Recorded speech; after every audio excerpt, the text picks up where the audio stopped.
Line லயனா dates, இது தரும் ஆரோக்கியம் இயற்கையானது. லயன் லயனா பிரீமியம் டேட்ஸ். GT Holidays.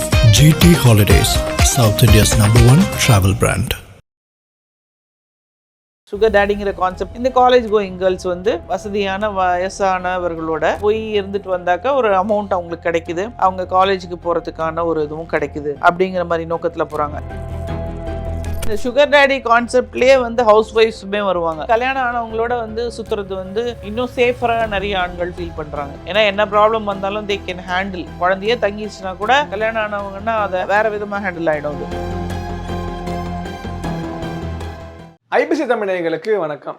இன்று நம்மோடு பேசுவதற்கு டிரெக்டிவ் மாலதி நினைக்கிறார், அவரிடம் பேசலாம். வணக்கம் மேம். வணக்கம் மேம். இந்த ஜென்ரேஷன் எடுத்துக்கலாமே, நிறைய விஷயங்கள் வந்து அப்டேட் ஆகிட்டே இருக்கு மேம். அதில் ஒரு விஷயம் வந்து ரிலேஷன்ஷிப் மேம். இந்த சிச்சுவேஷன்ஷிப்னு சொல்கிறாங்க, பெஞ்சிங்னு சொல்கிறாங்க, பெட் கம்மிங் சொல்கிறாங்க. இப்போ வந்து பார்த்தீங்கன்னா சுகர் பேபி, சுகர் டேடி இது மாதிரி போய்கிட்டே இருக்கலாம் மேம். நீங்கள் வந்து இந்த சுகர் பேபி, சுகர் டேடி கான்செப்டில் வந்து ஏதாச்சும் ஒரு கேஸ்லாம் பார்த்துருக்கீங்களா மேம்? நம்ம நிறைய கேசஸ் பார்த்துருக்கோம் தம்பி. நீங்கள் இந்த சுகர் டேடி அப்படிங்கிற இந்த கான்செப்ட் என்னென்னா, நீங்கள் இந்த டேர்ம் யூஸ் பண்ணுறீங்க. இது நாங்கள் எப்படி பார்த்துருக்கோன்னா, கொஞ்சம் வசதியாக இல்லாத பெண்கள் வந்து வெளியூர்லேருந்து இங்கே படிக்க வந்திருப்பாங்க. அப்போது வந்து அவங்களுக்கு இந்த நம்ம நாகரிகமாக இங்கே சென்னையில் இருக்க பிள்ளைங்க வந்து கொஞ்சம் ஸ்டைல் பண்ணிக்கிறதோ இல்லை ட்ரெஸ்ஸிங், அந்த ஒரு பார்லருக்கு போகிறதுக்கு, பார்லர் போனீங்கன்னா எப்படி குறைஞ்சாலும் ஒரு 6000-9,000 ரூபாய் இருந்தால் தான் இன்றைக்கி பார்லர் போக முடியும். அந்த அளவுக்கு வந்து பேரண்ட்ஸ் வந்து வெளியூரில் இருந்து வில்லேஜில் இருக்கக்கூடிய பேரண்ட்ஸ் வந்து அவங்களுக்கு சப்போர்ட் பண்ண முடியாது. அப்போ இந்த பிள்ளைகள் வந்து ஒரு ஏக்கத்தில் நமக்கு இந்த மாதிரி வந்து ஒரு வாய்ப்பு இல்லை, இந்த பிள்ளைங்களாம் எப்படி நல்லா மேக்கப் பண்ணிக்குது, நல்ல ட்ரெஸ்ஸிங் சென்ஸு, நல்ல ட்ரெஸ்ஸு, நல்ல காஸ்ட்லியான ட்ரெஸ் போடுறாங்க, நமக்கு எப்போ அந்த வாய்ப்பு கிடைக்கும் அப்படின்னு ஏங்கிக்கிட்டு இருக்கும்போது இவங்களுக்கு அகப்பட்டவர் தான் இந்த சுகர் டேடிங்கிறவர். இவங்க வந்து என்னென்னா, சுகர் டேடியில் நிறைய விதங்கள் இருக்குது. ஒரு சிலர் வந்து உட்காந்து ரொம்ப நல்லா வயசானவங்களாக இருப்பாங்க, அவங்களோட உட்காந்து பேசிகிட்டு இருக்குது, அவங்கள கட்டி பிடிக்கிறது, அவங்கள தொட்டு பேசுறது, இந்த மாதிரியான விஷயங்கள், அப்படி ஒரு சுகர் டேடிஸ் இருக்காங்க. அப்புறம் அவங்கள பெட்டு கூட்டிகிட்டு போகிற சுகர் டேடிஸ் இருக்காங்க. At the end of the day இவங்களுக்கு தேவையானது பணம். இவங்களுக்கு என்ன கேட்குறாங்களோ அதையும் அவங்க வாங்கி கொடுத்துட்றாங்க. பணம் மட்டும் இல்லாமல் இந்த பிள்ளைங்க ஆசைப்படக்கூடிய பொருட்களையும் அவங்க வாங்கி கொடுத்துட்றாங்க. ஸோ இது வந்து இன்னைக்கு கலாச்சாரத்தில் வேரூனி போயிருக்கு. இப்படி சொல்கிற மாதிரி பார்த்தா இப்போ இல்லை, எப்பொழுதும் இருக்குல்ல மேம்? எப்பொழுதுமே இருக்குது. ஓகே. இப்போ அதே மாதிரி இந்த சிச்சுவேஷன்ஷிப்னு சொல்கிறாங்க, இந்த ஃப்ரெண்ட்ஷிப், இந்த சுகர் டேடி கான்செப்ட்லேயே வந்து ஹவுஸ் ஒய்ஃப்ஸுமே வருவாங்க. ஒரு சிலர், ஆமாம், இவங்க எல்லாம் வந்து பார்த்தீங்கன்னா தன்னுடைய எக்கனாமிக்கல் ஸ்டேட்டஸ்க்கு ஏற்ற மாதிரி இவங்கள மாற்றிக்க முடியாமல் தன்னை வந்து ஒரு பெரிய எடுத்த பெண் மாதிரியும், ஒரு பெரிய தன்னுடைய தோழிகள் அணிந்திருக்கக்கூடிய நகைகள், அவங்க அந்த அந்த மாதிரி ஒரு பழக்க வழக்கங்களுக்கு இவங்களுக்கு தேவைப்படக்கூடிய பணம் தேவைக்காக இவங்களும் அந்த மாதிரி போகிறாங்க. ஓகே. ஸோ இது வந்து கல்யாணம் ஆனவங்களோட வந்து சுற்றுறது வந்து இன்னும் சேஃபராக நிறைய ஆண்கள் ஃபீல் பண்ணுறாங்க. ஏன்னா என்ன ப்ராப்ளம் வந்தாலும் தே கேன் ஹேண்டில். ஒரு குழந்தையே தங்கிடுச்சுன்னா கூட கல்யாணம் ஆனவங்கன்னா அதை ஹேண்டில் பண்ணுற, அது வேறு விதமாக ஹேண்டில் ஆகிடும். அது அன்லைக் யங் கேர்ள்ஸ் வந்து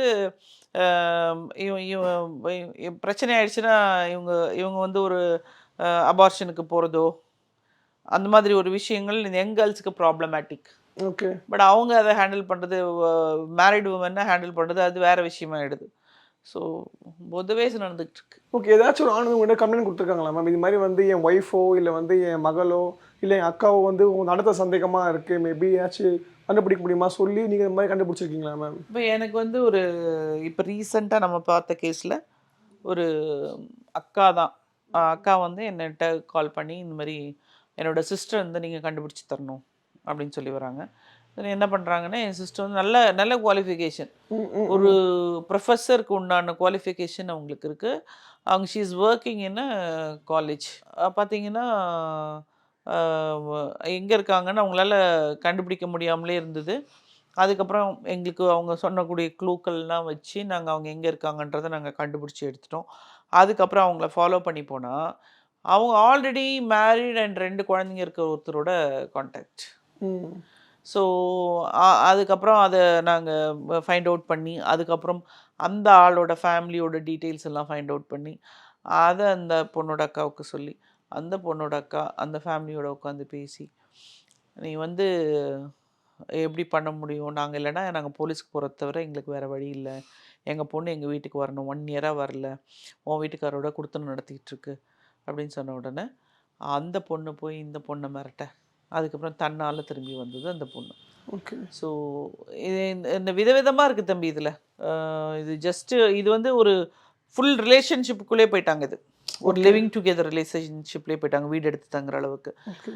பட் நீங்கள் சொல்லக்கூடிய அந்த சுகர் டேடி கான்செப்டில், சுகர் டேடிங்க எனக்கு அந்த பேர் வந்துலாம் எனக்கு தெரியல, சுகர் டேடிங்கிற கான்செப்ட் நீங்கள் சொல்கிறது பிரகாரம் இந்த காலேஜ் கோயிங் கேர்ள்ஸ் வந்து இந்த மாதிரி பெரிய வயசானவர்களோட, வயசானவர்களோட போய் இருந்துட்டு வந்தாக்கா ஒரு அமௌண்ட் அவங்களுக்கு கிடைக்குது, அவங்க காலேஜுக்கு போகிறதுக்கான ஒரு இதுவும் கிடைக்குது அப்படிங்கிற மாதிரி நோக்கத்தில் போகிறாங்க. இது வந்து நமக்கு வந்து இந்த கேஸ் எப்படி வந்துச்சுன்னா, ஒரு பெண்ணின் தாயார் வந்து எனக்கு கொடுக்குறாங்க, என் பெண்ணோட ஆக்டிவிட்டி சரியில்லை. நான் கேட்டேன், என் பெண்ணோட ஆக்டிவிட்டி சரியில்லைன்னா எதை வச்சு நீங்கள் சொல்கிறீங்க, இல்லை லீவுக்கு ஊருக்கு வரும்போது தான், அப்போ நீங்கள் சென்னையிலேருந்து பார்க்காமலே எப்படி நீங்கள் சொல்லலாம், ஒரு பொண்ணை நீங்கள் எப்படி நீங்கள் ப்ளேம் பண்ணலாம் அப்படின்னு. இல்லை, அவள் பயன்படுத்தக்கூடிய பொருட்கள், அவள் நடந்துக்கக்கூடிய நடவடிக்கைகள் பார்க்கும்போது ஏதோ ஒரு தப்பான ஒரு சூழலில் அவள் சிக்கியிருக்க மாதிரி எனக்கு தோணுது, என் பொண்ணு அதுலேருந்து நான் மீட்டு கொண்டு வரணும். ஏன்னா தாய் வந்து எங்கே இருந்தாலும் பொண்ணு தப்பு பண்ணுச்சுன்னா கண்டுபிடிச்சிருவா. அந்த உள்மனம் காட்டி கொடுத்துரும். தாயோட உள்மனம் வந்து உன் பொண்ணுக்கு ஏதோ பிரச்சனை இருக்குது அப்படின்னு சொல்லி காட்டி கொடுத்துரும். அது பிரகாரம் அவங்க வந்து சொல்லும்போது அவங்க சொல்லக்கூடிய ரீசன்ஸும் எனக்கு வந்து ஓகே நம்ம பண்ணுவோம். ஆமாம், நான் வந்து சரி ஓகே இந்த கேஸை எடுத்து பண்ணலாம். ஏன்னா ஒரு நான் பணம் வாங்கிட்டு பண்ணுறேன், இப்போது அவங்களே கஷ்டப்படுறாங்க, அந்த பணத்தை வாங்கிட்டு நம்ம அந்த கேஸில் ஒன்றுமே எடுக்க முடியாதுன்னா நான் அதை பண்ண மாட்டேன். நான் அவங்களுக்கு கண்டிப்பாக மன வருத்தம் அடைவாங்க, என்ன இந்த மாதிரி சொல்லியிருக்கலாம்ல முன்னாடியே அப்படின்னு. ஸோ நான் என்னால் என்ன முடியுங்கிறத அவங்களுக்கு ஃபஸ்ட்டு நான் டிஸ்க்ளோஸ் பண்ணிடுவேன். ஸோ இவங்க சொன்னதை பொறுத்து எனக்கு வந்து என்னால் இதை பண்ண முடியும்னு ஒரு தோணல் இருந்தது. அதனால நான் அதை எடுத்தேன். அதை பார்க்கும்போது அவங்க வந்து ஒரு வயதான நபரோட தான் அதில் ஹக் பண்ணிக்கிட்டு பார்க்கில் உட்காந்துருக்குது, பீச்சில் இருக்கிறது, அக்கேஷ்னலாக வந்து இது வந்து ஒரு வாரத்தில் 2-3 நாட்கள் நடக்குது.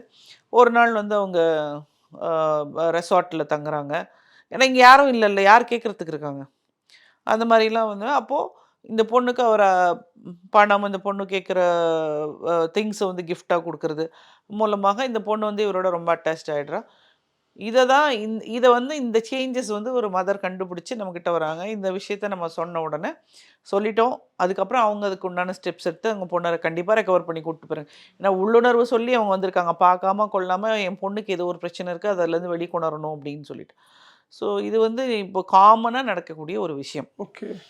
ஸோ இந்த மாதிரி விஷயங்கள்லாம் பெண்கள் போகிறாங்களா மேம், அவங்களுக்கு என்ன சொல்ல வரீங்க?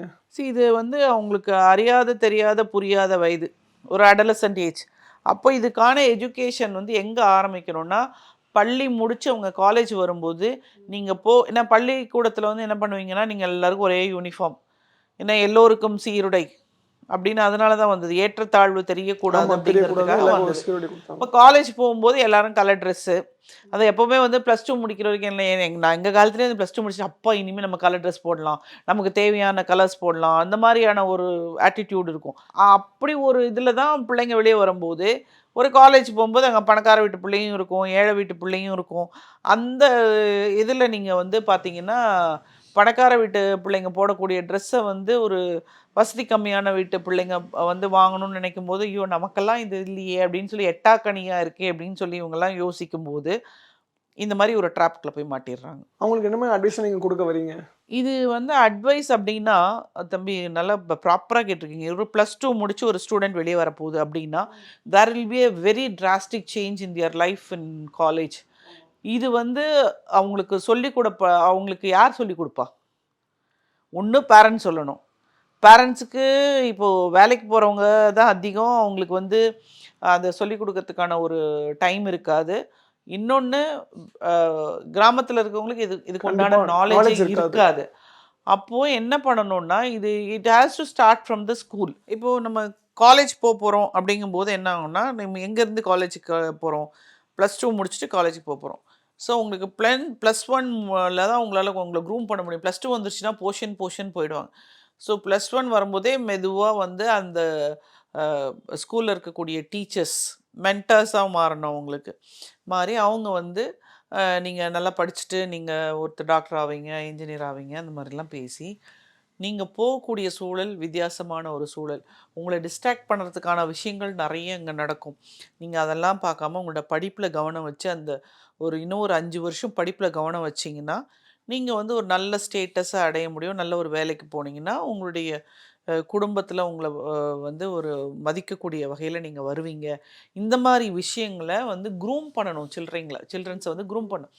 வெளி உலகம் இப்படி தான் இருக்குது, நீங்கள் வந்து ஒரு வெறும் சூப்பராக ஒரு பூக்கள் நிறைந்த இடமா பார்க்காதீங்க, முட்களும் அதில் இருக்கும். அதில் வந்து நிறைய வந்து அதற்காக நீங்கள் வந்து தோய்ந்து விடக்கூடாது. இப்போ வந்து நீங்கள் போகும்போது ஒரு பணக்கார பிள்ளையும் வரலாம், வெவ்வேறு கேட்டகரிஸில் அங்கே பீப்புள் இருப்பாங்க. மிடில் கிளாஸ் பீப்புள் இருப்பாங்க, லோவர் மிடில் கிளாஸ் இருப்பாங்க. ஸோ அதெல்லாம் நமக்கு கான்சன்ட்ரேட் பண்ணக்கூடாது. நம்ம வந்து நம்மளுடைய ஸ்டடீஸை வந்து பார்த்தா தான் நம்ம கேரியரில் முன்னேற முடியும் அப்படிங்கிற விஷயத்த வந்து ஒரு செஷனாகவே கொடுக்கணும். கவுன்சிலிங்னு ஒரு டீமு கண்டிப்பாக ஸ்கூலில் இருந்தே ஆகணும்.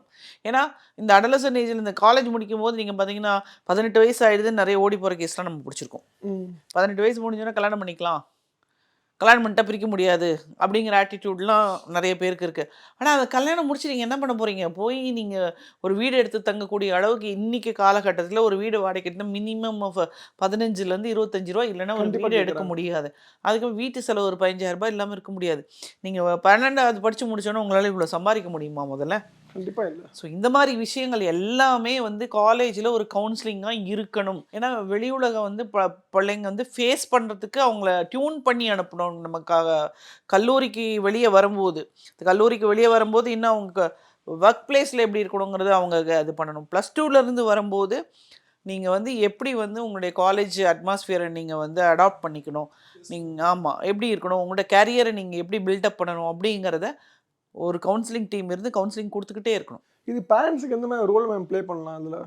இப்போ எங்களுக்குலாம் வந்து நாங்கள் காலேஜ் போகும்போது எங்கள் பேரண்ட்ஸாக நீங்கள் போனோன்னா இப்படி நடந்துக்கணும், அந்த பசங்களோட பேசாதீங்க, இந்த இப்படி பண்ணுங்க அப்படி பண்ணுங்கன்னு எங்களுக்கு சொல்லி கொடுத்தாங்க. நாங்கள் இருந்த காலத்தில் வந்து அப்படி தானே. எங்களுக்கு வந்து பெண்கள் வெளியே போகிறதுங்கிறது அந்த காலத்தில் நாங்கள் இன்ஜினியர் படிச்சிருக்கேன் அப்படின்னா அது ஒரு பெரிய விஷயம். அப்போது வந்து எங்களை அப்படி தான் அவங்க க்ரூம் பண்ணாங்க. இன்றைக்கி வந்து எல்லாம் தெரியும் பிள்ளைங்களுக்கு அப்படின்னு அனுப்புகிறாங்க. எல்லாமே வந்து மொபைலில் பார்த்து கற்றுக்குறாங்க. அதாவது ஒரு ஏட்டுச்சுரக்காய் மாதிரி மொபைலில் இருக்கிறது அனைத்தும் அங்கே நடந்துட போகிறது கிடையாது. நம்ம டைரெக்டாக ஃபேஸ் பண்ணக்கூடிய விஷயங்கள் நிறைய இருக்குது. அந்த விஷயங்களை வந்து குழந்தைகளுக்கு சொல்லணும். அது ஒரு பேரண்ட்ஸ் சொன்னால் கண்டிப்பாக குழந்தைங்க கேட்க மாட்டாங்க. ஒரு சிலர் வந்து பேரண்ட்ஸ்கிட்ட ஃப்ரெண்ட்லியாக இருப்பாங்க, எல்லா விஷயங்களையுமே பகிர்ந்து கொள்வாங்க. எல்லா குழந்தையும் நம்ம அப்படி எதிர்பார்க்க முடியாது. ஸோ அப்போ இது ஒரு கிளாஸாகவே நம்ம வந்து ஸ்கூலில் எடுக்கணும். எடுத்தால் தான் குழந்தைங்க வந்து ஒரு நல்ல ஒரு டியூனப் ஆகி நல்ல ஒரு பொசிஷனுக்கு வர முடியும். ஓகே. ஸோ நிறைய விஷயங்கள் பகிர்ந்துக்கிட்டீங்க. உங்கள் நேரத்தை எங்களுக்காக செலவிட்டதுக்கு மிக்க நன்றி மேம். வணக்கம். லயனா டேட்ஸ், இது தரும் ஆரோக்கியம் இயற்கையானது. லைனா premium dates. VGT Holidays. GT Holidays, South India's #1 travel brand.